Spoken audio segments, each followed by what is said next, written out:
ಎಲ್ಲರಿಗೂ ನಮಸ್ಕಾರ. ಇವತ್ತು ನಾನು ಅಲ್ಲಮಪ್ರಭು ಅವರ ಅಲ್ಲದಾಟ ಎಂಬ ವಚನವನ್ನು ಓದಲಿದ್ದೇನೆ. ಅಲ್ಲದಾಟ.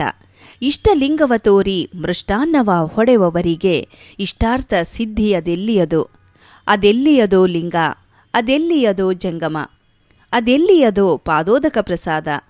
ಅಲ್ಲದಾಟವನಾಡಿ ಎಲ್ಲರೂ ಮುಂದುಗೆಟ್ಟರು ಗುಹೇಶ್ವರ ನಿಮ್ಮಾಣೆ. ಈ ವಚನದ ಭಾವಾರ್ಥ ಈ ರೀತಿಯಾಗಿದೆ. ದೇವರ ಹೆಸರಿನಲ್ಲಿ ತೋರಿಕೆಗೆ ಪೂಜೆಯನ್ನು ಮಾಡಿ ಹೊಟ್ಟೆ ಹೊರೆಯುವವರನ್ನು ಉದ್ದೇಶಿಸಿ ಬರೆದಂತಹ ವಚನವಿದು. ಅಂದರೆ ತೋರಿಕೆಯ ಪ್ರದರ್ಶನವನ್ನು ಮಾಡುವಂಥದ್ದು. ಇದರಿಂದ ಮೃಷ್ಟಾನ್ನ ಭೋಜನ ಮಾತ್ರ ದಕ್ಕುವುದಲ್ಲದೆ ಇಷ್ಟಾರ್ಥ ಸಿದ್ಧಿ ಆಗದು ಎಂದಿದ್ದಾರೆ ಅಲ್ಲಮಪ್ರಭು ಅವರು. ಇದರಿಂದ ಮೃಷ್ಟಾನ್ನ ಭೋಜನ ಮಾತ್ರ ದಕ್ಕುವುದಲ್ಲದೆ ಇಷ್ಟಾರ್ಥ ಸಿದ್ಧಿಯಂತೂ ಆಗದು, ದೇಹ ಉಂಡೀತು, ಆತ್ಮಜ್ಞಾನವಂತೂ ಸಿದ್ಧಿಸದು ಎಂದು ಅಲ್ಲಮಪ್ರಭು ಅವರು ತಿಳಿಸಿದ್ದಾರೆ.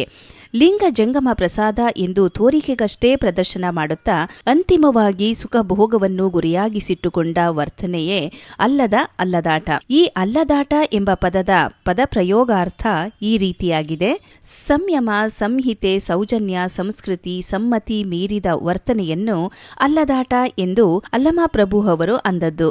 ಮಾಡಬಾರದನ್ನು ಮಾಡಿದರೆ ಆಗಬಾರದು ಆಗುತ್ತದೆ ಎಂಬ ಜನಪ್ರಿಯ ಗಾದೆಯಂತೆ ಅಲ್ಲದಾಟವನಾಡಿದರೆ ಆಗಬಾರದ್ದು ಆಗುತ್ತದೆ. ಅದೇ ರೀತಿ ತರವಲ್ಲ ತಂಗಿ ನಿನ್ನ ತಂಬೂರೀಶ್ವರ, ಬರೆದೇ ಬಾರಿಸದಿರು ತಂಬೂರಿ ಎಂಬ ಶಫೀರರ ಪ್ರಸಿದ್ಧ ತತ್ವಪದದ ಒಂದಕ್ಷರ ರೂಪವೇ ಅಲ್ಲದ ಆಟ. ಅಲ್ಲದಾಟ ಎಂಬ ಪದವು ಈ ವಚನದಲ್ಲಿ ಬಳಕೆಯಾಗಿದೆ. ಹಾಗಾಗಿ ಇದರ ಬಗ್ಗೆ ಹೇಳಿದ್ದೇನೆ. ಧನ್ಯವಾದಗಳು.